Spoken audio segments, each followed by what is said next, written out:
Olá, querido ouvinte do Amor Disse. Prepare-se, nosso romance já vai começar. A história de hoje atende a um pedido de uma inscrita. E você?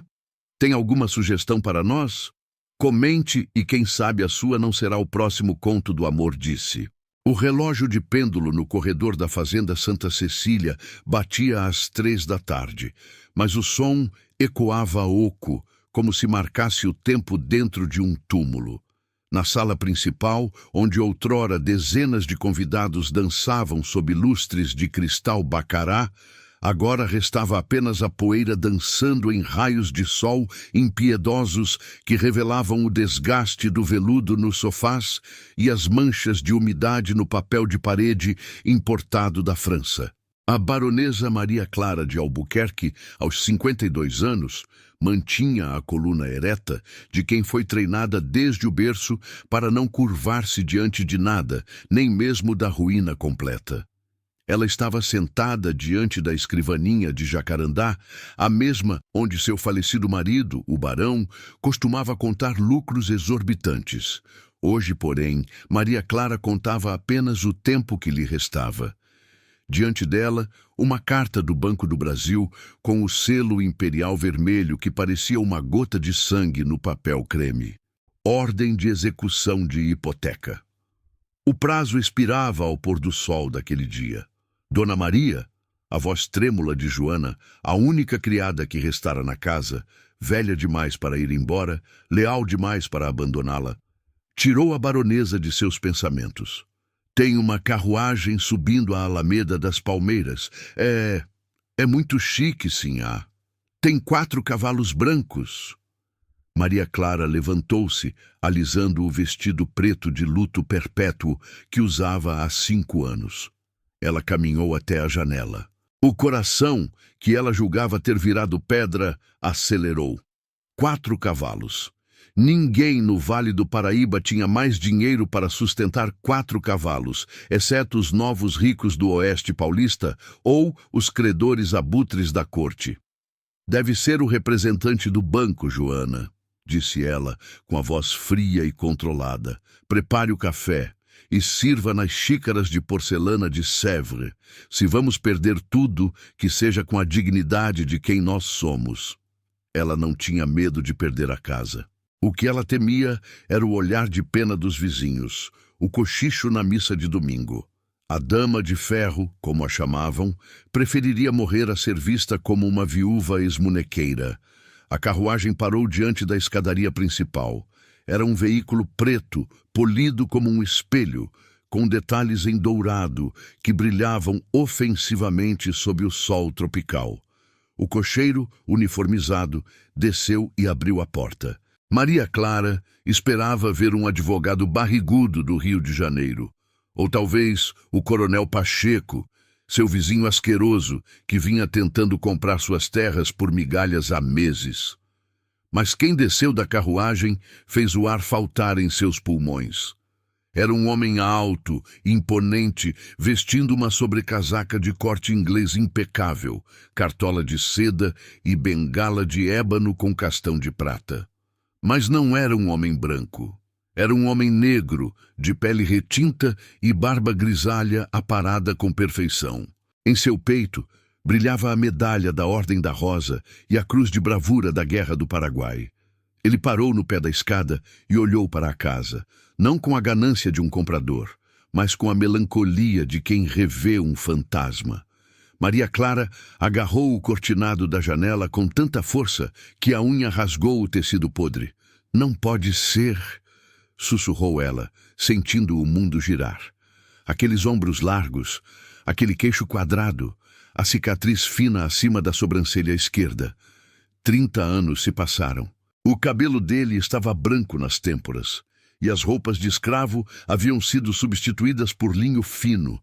Mas ela reconheceria aquele homem até no escuro, pelo cheiro, pelo passo. Era Bento, o seu Bento, o moleque que crescera correndo pelos terreiros da fazenda, filho da cozinheira. O jovem proibido que ela, aos 18 anos, ensinara a ler à luz de velas na biblioteca, escondida do pai cruel. O homem que aos 25 anos fora açoitado no tronco por ter olhado demais para a sinhazinha e que fugira na mesma noite para nunca mais voltar. Disseram que ele tinha morrido nos pântanos do Paraguai como voluntário da pátria. Disseram que o corpo nunca fora achado, mas ali estava ele, vivo, rico e dono de uma aura de poder que fazia a própria casa parecer pequena. Dona Maria, chamou Joana novamente, agora assustada. O homem, ele está subindo. Maria Clara respirou fundo. Ela não era mais a menina apaixonada que chorara por semanas a fuga dele. Ela era a baronesa. Ela tinha uma reputação a zelar. Ela soltou a cortina, ajeitou o cabelo grisalho no coque severo e caminhou até o centro da sala. Deixe-o entrar, Joana. Segundos depois, a porta dupla se abriu. Bento entrou. Ele tirou a cartola, revelando os cabelos curtos e prateados.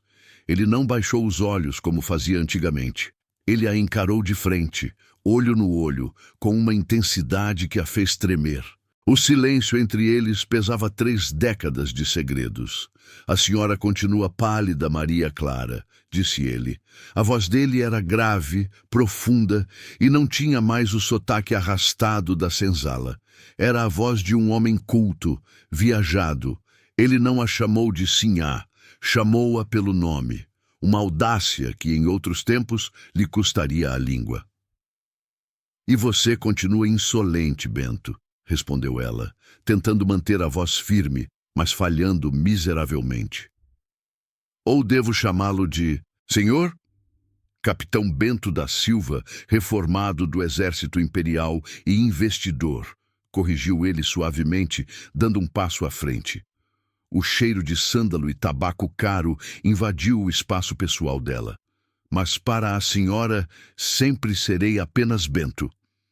Ele caminhou até a mesa onde estava a carta do banco. Sem pedir permissão, pegou o papel e leu. Maria Clara sentiu o rosto queimar de vergonha. Ela queria arrancar o papel da mão dele, mas estava paralisada. Bento largou a carta com desprezo.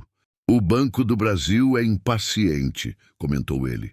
Então ele enfiou a mão no bolso interno do paletó e tirou um envelope grosso. Jogou-o sobre a mesa. Mas eles são fáceis de acalmar com dinheiro. Maria Clara olhou para o envelope, depois para ele. O que é isso?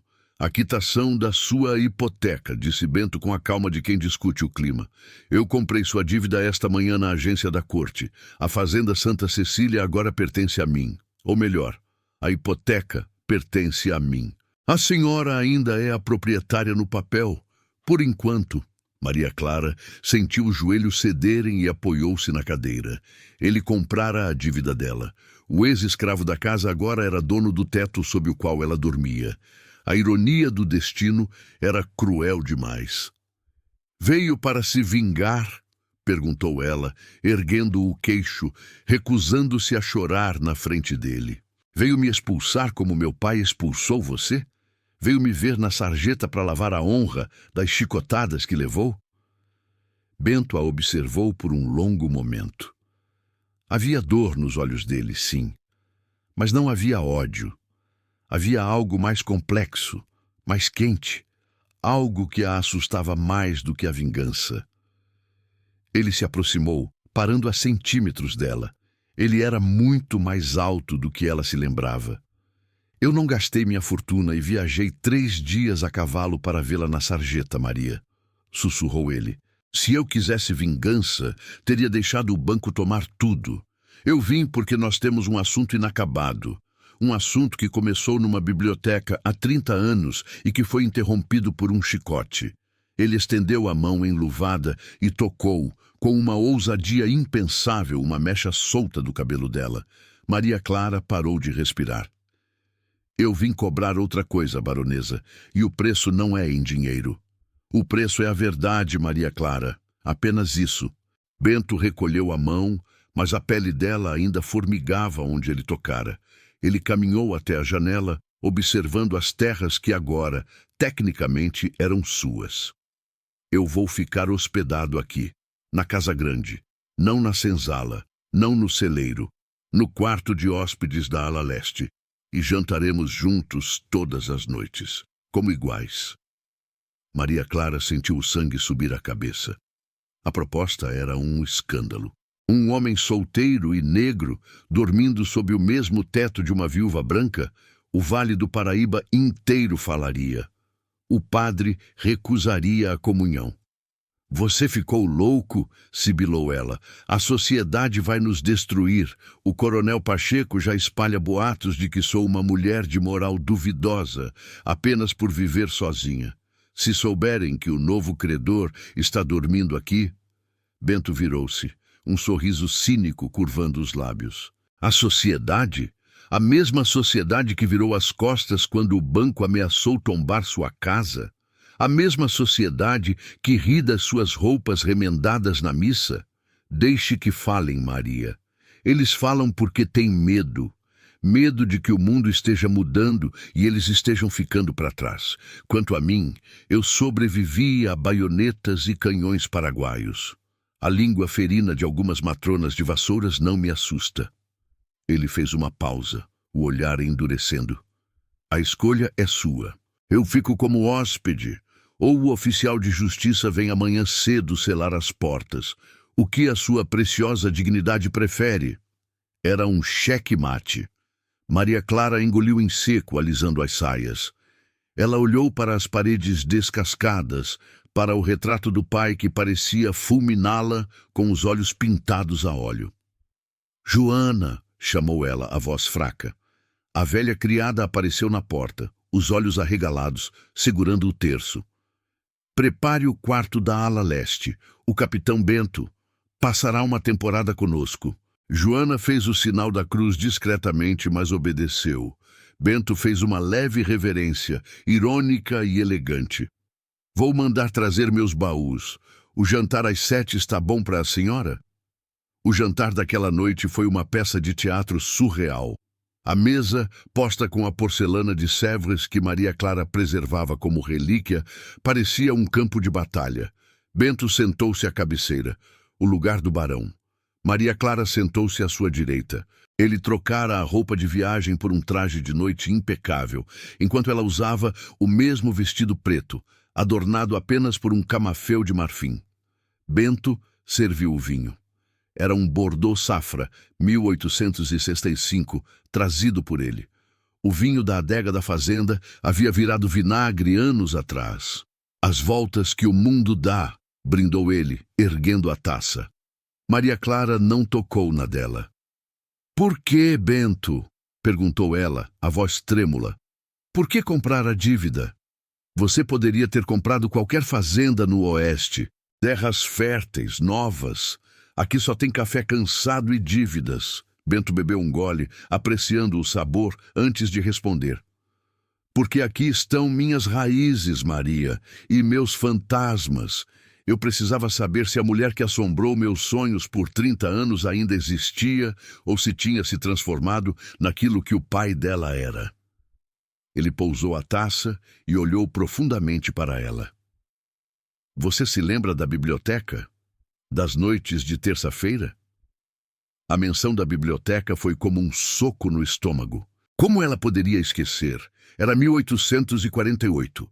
A biblioteca cheirava a cera de abelha e papel velho. Maria Clara, com 22 anos e cachos dourados, segurava a mão calejada do jovem Bento, guiando seus dedos sobre as letras.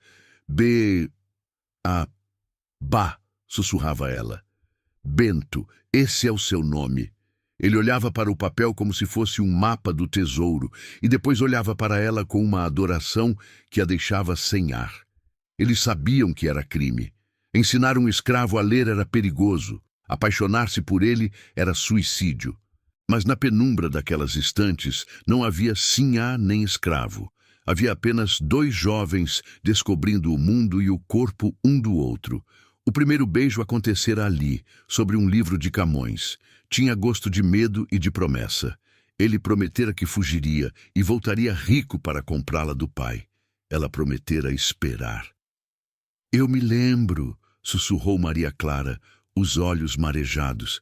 Eu ensinei você a ler. Eu lhe dei a chave do mundo. Você me deu a chave, sim, concordou Bento, a voz amarga. Mas também me deu a corda, porque foi naquela biblioteca que seu pai nos encontrou. Você se lembra disso também? Maria Clara baixou a cabeça. A vergonha queimava. Eu fui arrastado para o tronco, Maria, continuou Bento, a voz fria, cortante.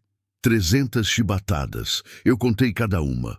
E enquanto o feitor rasgava minhas costas, eu olhava para a janela do seu quarto. Eu esperava que você descesse, que você gritasse, que você, a filha mimada do barão, ordenasse que parassem. Mas a janela permaneceu fechada. As cortinas não se moveram. Ele se inclinou sobre a mesa, a mágoa de 3 décadas transbordando. Essa é a pergunta que me trouxe de volta, baronesa. Não foi o dinheiro. Foi isso. Por que você não fez nada? Eu era apenas um brinquedo, um passatempo exótico para a menina rica, entediada, que podia ser descartado quando quebrava? Maria Clara levantou-se abruptamente, derrubando a cadeira. O barulho ecoou na sala vazia. Você acha que eu não tentei? Gritou ela, as lágrimas finalmente escorrendo. Você acha que eu estava tomando chá enquanto você sangrava? Meu pai me trancou no quarto, Bento. Ele me amarrou na cama. Ele disse que se eu abrisse a boca, ele não ia apenas açoitá-lo, ele ia matá-lo na minha frente. Eu fiquei gritando até perder a voz. Eu arranhei a porta até minhas unhas sangrarem. Ela puxou a manga do vestido preto, revelando cicatrizes antigas e esbranquiçadas nos pulsos. Olhe as marcas das cordas. Eu não o abandonei. Eu fui prisioneira da mesma crueldade que feriu você. Bento ficou imóvel. Ele olhou para as cicatrizes no pulso fino dela. Marcas de quem lutou contra amarras. Marcas que ele nunca vira, porque partira na madrugada seguinte, carregado por outros escravos, fugindo para a liberdade antes de morrer. A certeza do abandono que alimentara seu ódio e sua ambição por 30 anos vacilou. Ele se levantou devagar e contornou a mesa. Maria Clara tremia, soluçando, a máscara de dama de ferro despedaçada no chão. Bento parou diante dela. Ele hesitou, a mão pairando no ar, e então, com uma delicadeza infinita, segurou o pulso dela. Ele passou o polegar sobre a cicatriz antiga. A pele dela era fria, a dele quente. Ele a casou com o barão velho logo depois, não foi? Perguntou ele, a voz rouca. 1 semana depois que você fugiu, sussurrou ela, para limpar a honra da família, para garantir que eu nunca mais olhasse para alguém como você. Eu vivi 30 anos num casamento sem amor, Bento, pagando pelo pecado de ter amado você. O silêncio que se seguiu foi denso, carregado de uma eletricidade nova. Não era mais a tensão de inimigos, mas a tensão de amantes separados por uma tragédia. Bento não a soltou. Eu sobrevivi à guerra pensando que odiava você, confessou ele. Eu ganhei medalhas matando homens, imaginando que estava matando a lembrança de nós dois. Mas quando recebi a carta do banco, quando soube que você estava sozinha e falida, eu não consegui deixar que levassem a casa, não a casa onde você vive. Antes que Maria Clara pudesse responder, batidas violentas na porta da frente quebraram o momento. Eram batidas de autoridade, de quem não espera convite. Joana apareceu no corredor, apavorada. Sim, é o coronel Pacheco. Ele está com o delegado e mais 2 homens. Dizem que receberam uma denúncia. Maria Clara empalideceu. Uma denúncia de quê? Bento soltou o pulso dela, a postura militar retornando instantaneamente. Ele abotoou o paletó. De que há um negro invadindo a propriedade e ameaçando a baronesa. É o jeito deles de dizer que não aceitam minha presença aqui. Eles vão matar você, sussurrou Maria Clara, o pânico antigo retornando. O delegado é compadre do Pacheco. Eles não respeitam medalhas nem patentes quando se trata de... Eu não sou mais aquele menino amarrado no tronco, Maria, disse Bento calmo e letal. Ele caminhou até um aparador onde havia deixado discretamente um revólver de serviço do exército. Ele verificou o tambor. Deixe-os entrar. Não, disse Maria Clara, colocando-se na frente dele. Ela secou as lágrimas. A fragilidade desapareceu. Se Bento voltara como um capitão, ela ainda era uma Albuquerque, e aquela ainda era sua casa. Guarde essa arma. Se houver sangue, você perde a razão e a liberdade. Deixe que eu falo com eles. Eles não vão ouvir uma mulher falida, retrucou Bento. Eles vão ouvir a dona desta terra, disse ela, erguendo o queixo. Sente-se à cabeceira, Bento, e termine seu vinho. Se eles querem ver um escândalo, eu darei a eles um espetáculo. Ela caminhou até o hall de entrada, onde o coronel Pacheco, um homem sujo de rapé e preconceito, já invadia a sala, seguido pelo delegado. Dona Maria Clara, trovejou o coronel. Viemos resgatá-la. Soubemos que um indivíduo perigoso invadiu sua casa e está coagindo a senhora. Maria Clara parou no último degrau da escada, olhando para eles de cima. Boa noite, coronel, disse ela, com a frieza de uma lâmina de gelo. O senhor está mal informado. Não há invasor algum nesta casa. Há apenas meu convidado de honra, o capitão Bento da Silva, herói de guerra e meu novo sócio financeiro. E se os senhores não baixarem o tom de voz, mandarei soltar os cães. E o confronto estava armado. Mas Maria Clara sabia que palavras não bastariam para deter o ódio da cidade. Ela precisava de algo mais forte. Ela precisava assumir Bento publicamente. E isso significava declarar guerra ao mundo que ela conhecia. O coronel Pacheco piscou atordoado, como se tivesse levado um tapa de luva de pelica. Ele olhou para o delegado, depois para Maria Clara, e finalmente para a figura imponente de Bento, que permanecia parado atrás dela, silencioso e letal, com a mão pousada casualmente sobre o aparador onde a arma descansava. Sócio! Gaguejou o coronel, o bigode tremendo de indignação. A senhora perdeu o juízo, baronesa. Associar-se a um negro? Um ex-cativo destas mesmas terras? Isso é uma afronta à moral e aos bons costumes de Vassouras. Afronta, coronel, respondeu Maria Clara, descendo mais um degrau, a voz ecoando com a autoridade de 5 gerações de nobres. É o senhor invadir minha casa armado, sem mandado, questionando minha sanidade. O capitão Bento comprou legalmente minhas dívidas. Ele é o credor hipotecário desta fazenda, o que significa que, neste momento, o senhor está invadindo propriedade privada dele. E creio que o capitão, como herói de guerra, sabe muito bem como defender o que é seu. Bento deu um passo à frente, saindo da sombra. A luz do lampião refletiu na medalha da Ordem da Rosa em sua lapela. O delegado sabe ler documentos oficiais, presumo? Perguntou Bento com voz calma. Ele retirou a escritura do bolso. Aqui consta que sou o titular dos direitos sobre a Santa Cecília. Se os senhores não se retirarem em 1 minuto, serei forçado a apresentar uma queixa formal ao ministro da Guerra na corte. E garanto que o imperador não gosta de saber que seus oficiais condecorados são assediados por milicianos rurais. O delegado empalideceu. Mexer com a baronesa falida era uma coisa. Mexer com um oficial protegido pelo exército e com conexões na corte era outra. Ele puxou o braço de Pacheco. Vamos embora, coronel. Isso é assunto civil. Não temos jurisdição. Pacheco resistiu, o rosto vermelho de ódio. Ele cuspiu no chão, aos pés da escada. Isso não vai ficar assim, Maria Clara. A senhora escolheu seu lado. A partir de hoje, as portas de Vassouras estão fechadas para a senhora. Ninguém compra seu café. Ninguém vende mantimentos para esta casa. Vamos ver quanto tempo a senhora aguenta brincar de casinha com seu capitão. Eles saíram, batendo a porta com estrondo. O silêncio voltou à sala, mas agora o ar estava rarefeito. Maria Clara permaneceu imóvel até ouvir o som dos cavalos se afastando. Então, a adrenalina a abandonou de uma vez e ela oscilou. Bento estava ao lado dela num piscar de olhos, segurando-a pelos braços com firmeza. Respire, Maria, disse ele, a voz suave, muito diferente do tom de comando que usara antes.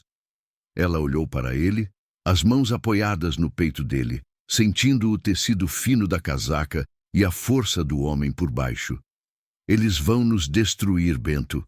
O boicote do Pacheco é real.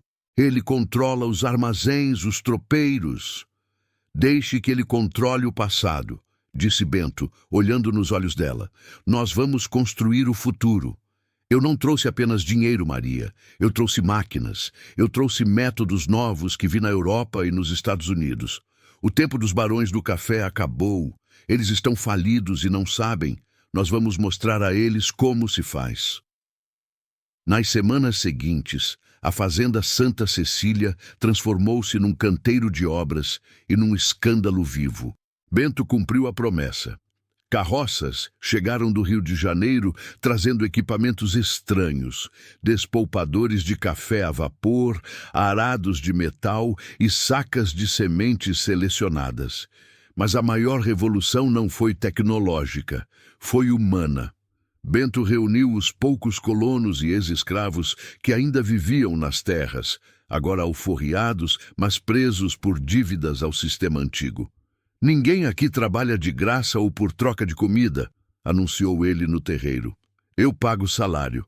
Dinheiro vivo todo fim de semana, mas quero trabalho duro e cabeça erguida. Quem não quiser pode ir. Ninguém foi. A notícia se espalhou como fogo no mato seco.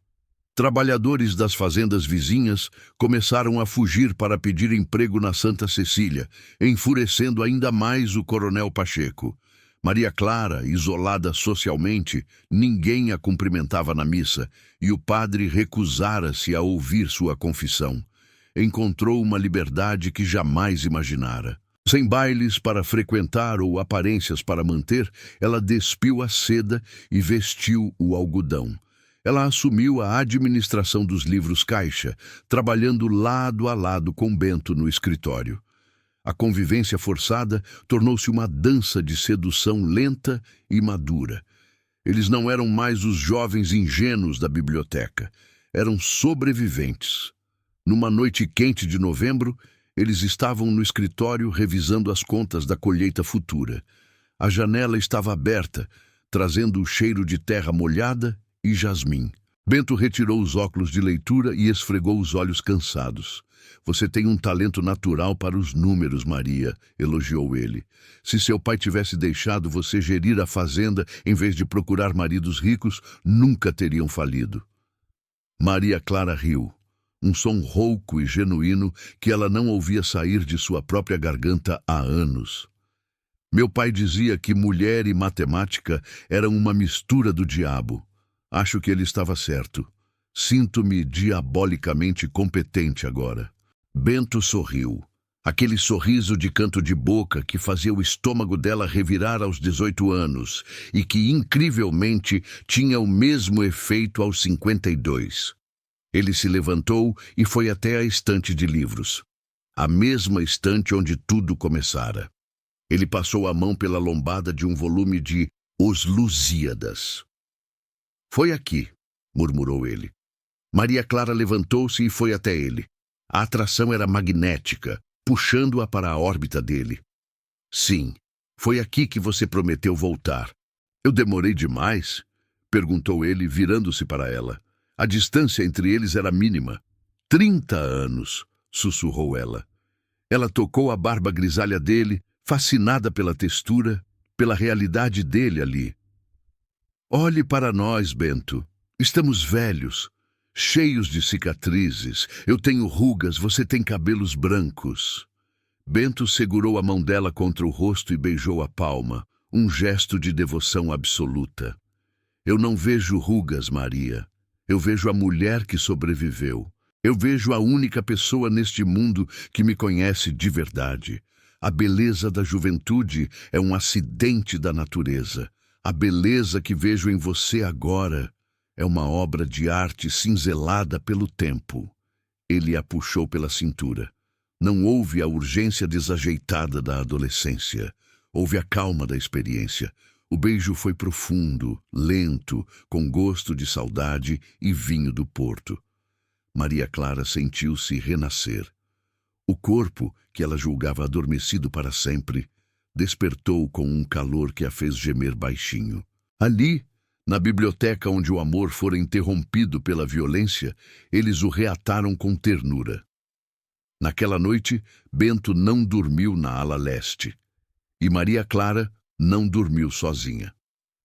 Eles fizeram amor com a porta trancada, não por medo do pai dela, mas para proteger o mundo sagrado que haviam criado apenas para os dois.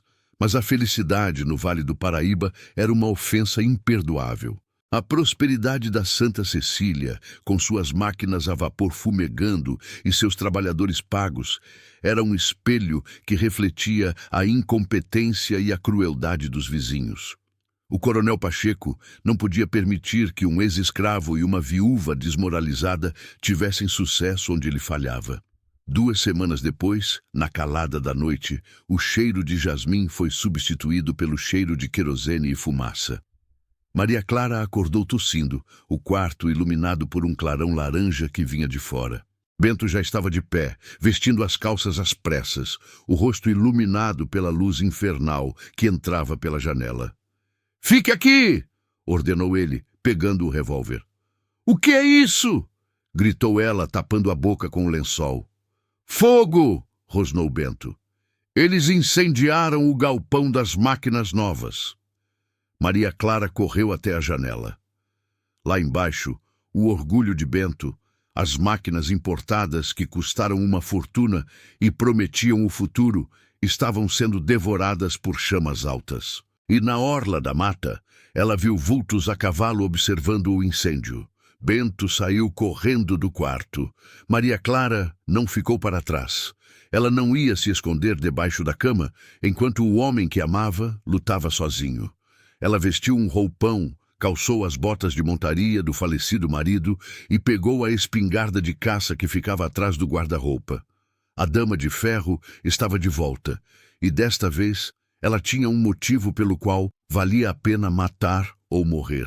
O pátio da fazenda Santa Cecília parecia uma sucursal do inferno.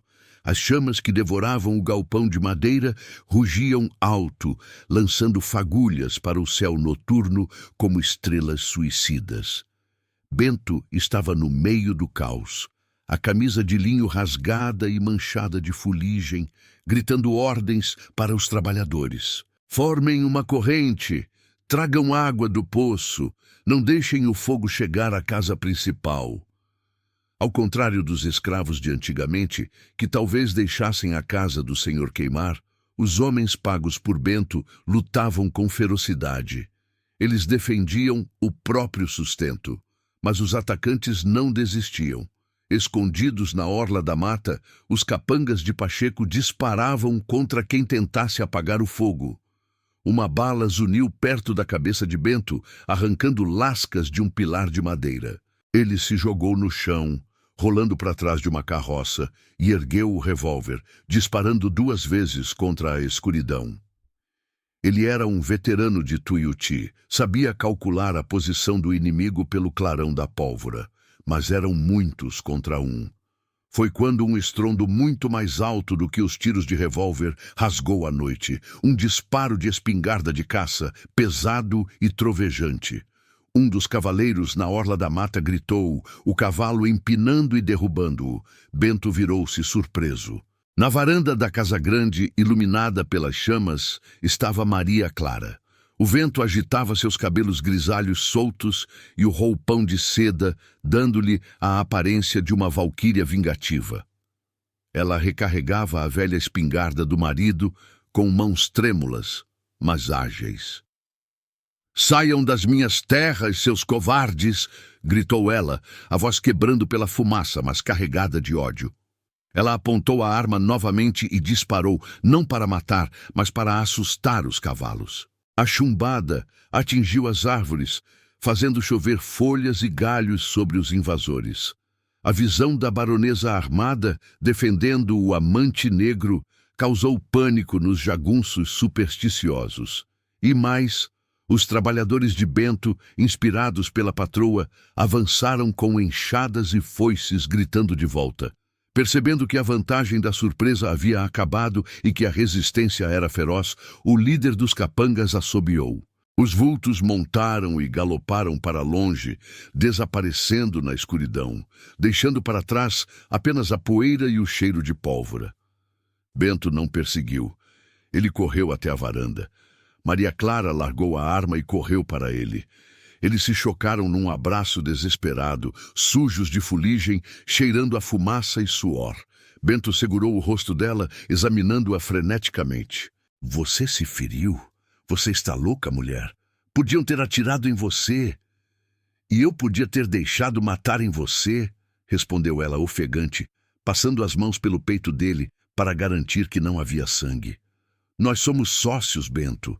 Sócios defendem o investimento. Ele riu, uma risada nervosa de alívio, e a beijou ali mesmo, na frente dos trabalhadores que apagavam o rescaldo do fogo. Pela primeira vez em 30 anos, Maria Clara não se importou com quem estava olhando. A manhã seguinte trouxe a luz cruel da realidade. O galpão estava reduzido a cinzas, as máquinas importadas, o despolpador a vapor e a beneficiadora eram agora carcaças de metal retorcido e inútil. Bento caminhava entre os destroços, chutando cinzas, o rosto impenetrável.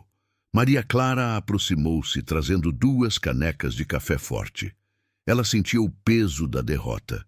O coronel Pacheco havia vencido. Sem as máquinas, a safra apodreceria. Eles não teriam lucro para pagar a próxima parcela ou manter os salários. Eles destruíram tudo, Bento, disse ela, entregando a caneca. O dinheiro, o investimento, virou fumaça. Pacheco vai rir de nós na praça da cidade hoje. Bento pegou o café, mas não bebeu. Ele olhou para o metal retorcido e, para a surpresa de Maria Clara, um sorriso frio e perigoso curvou seus lábios. Deixe-o rir, Maria. O riso é o som que os tolos fazem antes de a guilhotina cair. Do que você está falando? Acabou. Não temos como processar o café a tempo. Bento virou-se para ela, os olhos brilhando com uma astúcia que ela desconhecia. Você acha que eu sobrevivi à política da corte sendo ingênuo? Eu sabia que Pacheco atacaria. Homens pequenos como ele sempre recorrem à violência quando se sentem ameaçados. Eu contava com isso. Ele tirou um charuto do bolso e acendeu com uma brasa que ainda fumegava no chão. Essas máquinas, Maria, elas eram apenas a isca. O verdadeiro investimento eu fiz no Rio de Janeiro, antes de vir para cá. Maria Clara franziu a testa. Eu não estou entendendo. Bento caminhou até a varanda e apontou para a estrada. Daqui a 3 dias uma comitiva chegará a Vassouras. Não são compradores de café. É o presidente da província e um enviado especial do Ministério da Agricultura. Eu os convidei para inaugurar a Fazenda Modelo Santa Cecília, um exemplo de modernização e trabalho livre que o imperador D.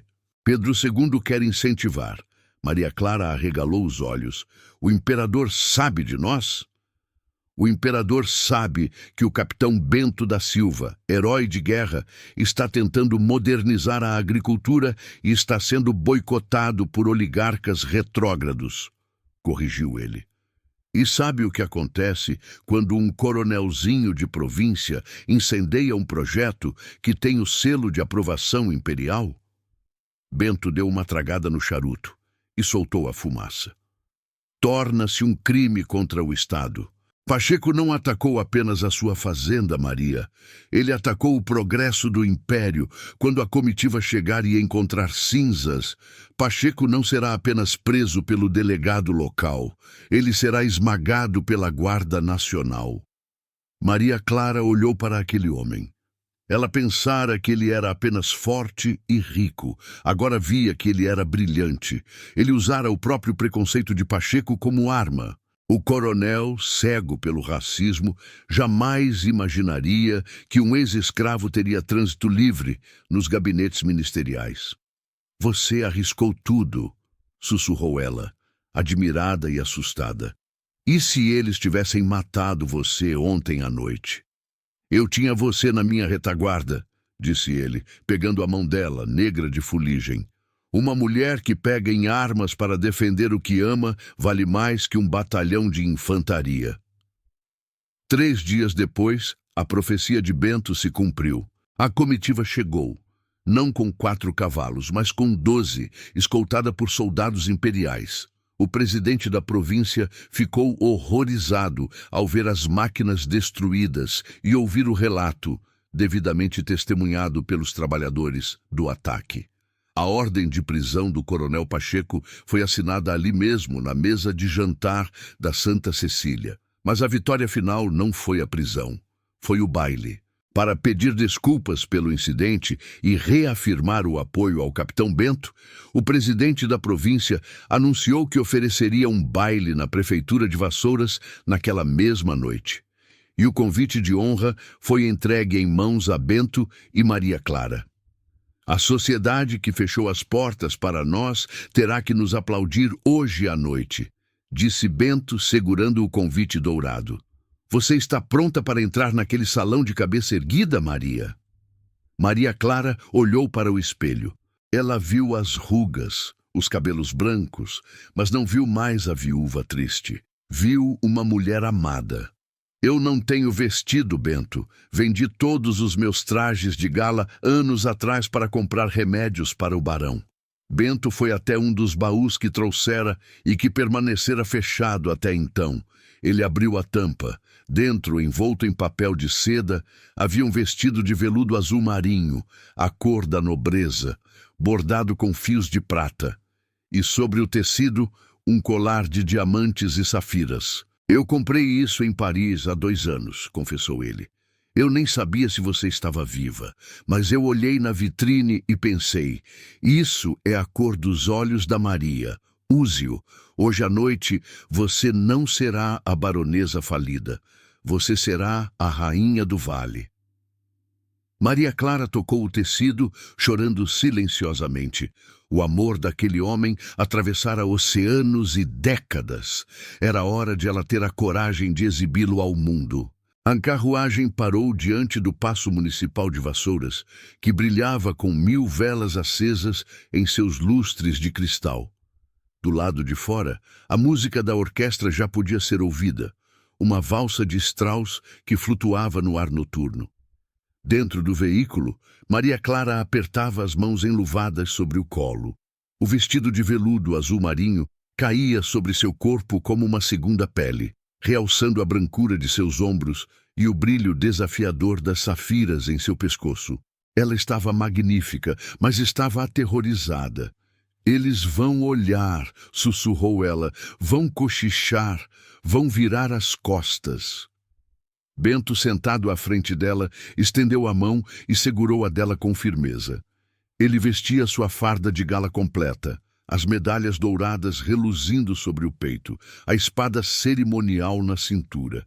Ele parecia um príncipe guerreiro. Deixe que olhem, Maria, disse ele, com a calma de quem já enfrentou a morte e venceu. Eles vão olhar porque nunca viram a liberdade de perto.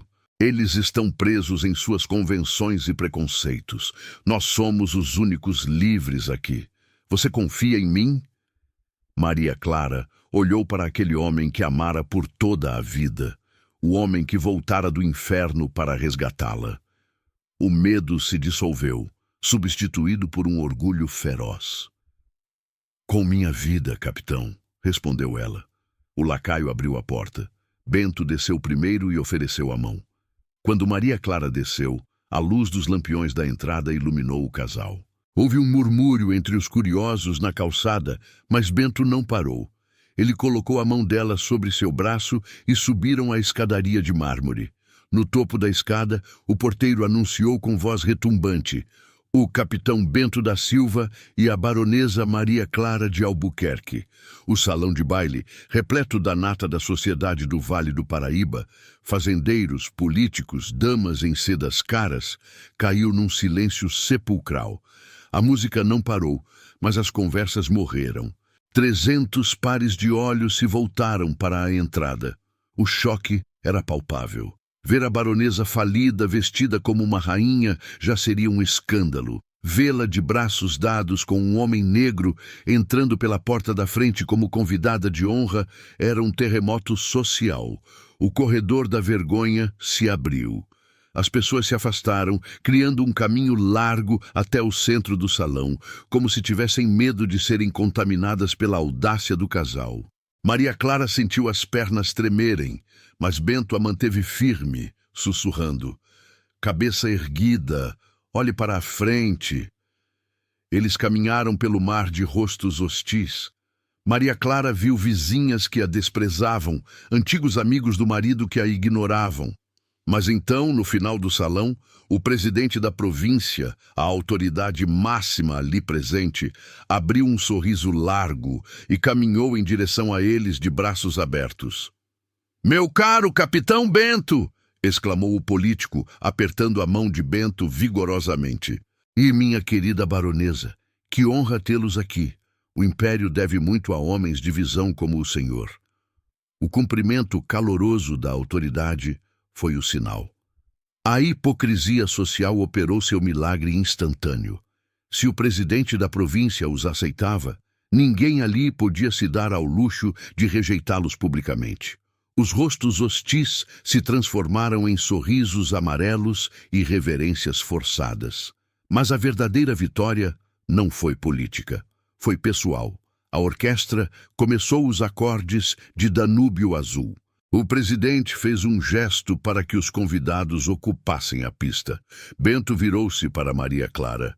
Ele não pediu permissão à sociedade. Ele olhou apenas para ela. "A senhora me daria a honra desta valsa, baronesa?" perguntou ele, alto o suficiente para que todos ouvissem. Um novo silêncio caiu. Uma viúva branca dançando com um ex-escravo? O protocolo dizia não. A história dizia não. Maria Clara sorriu. Um sorriso que iluminou o salão mais do que qualquer lustre. "Seria um prazer, meu capitão." Bento colocou a mão na cintura dela. Maria Clara pousou a mão no ombro dele, e eles começaram a girar.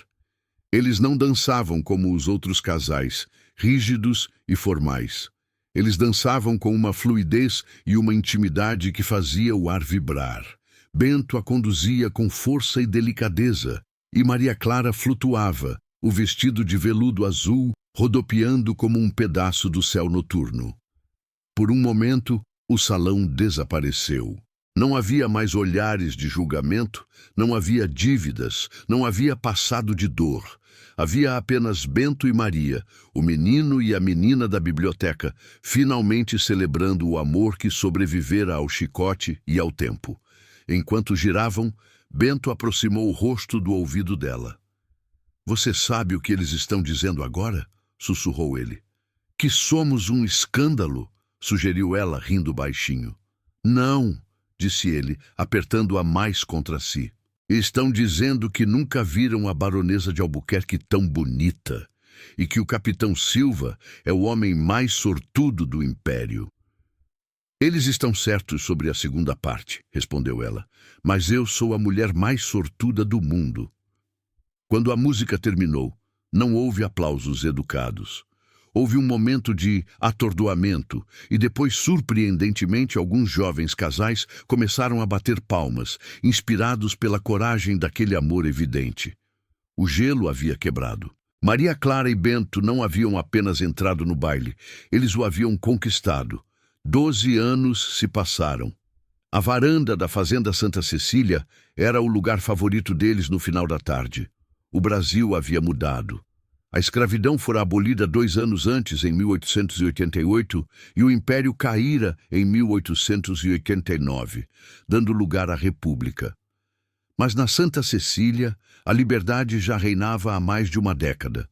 Os cafezais, agora consorciados com outras culturas, estendiam-se verdes e produtivos até o horizonte.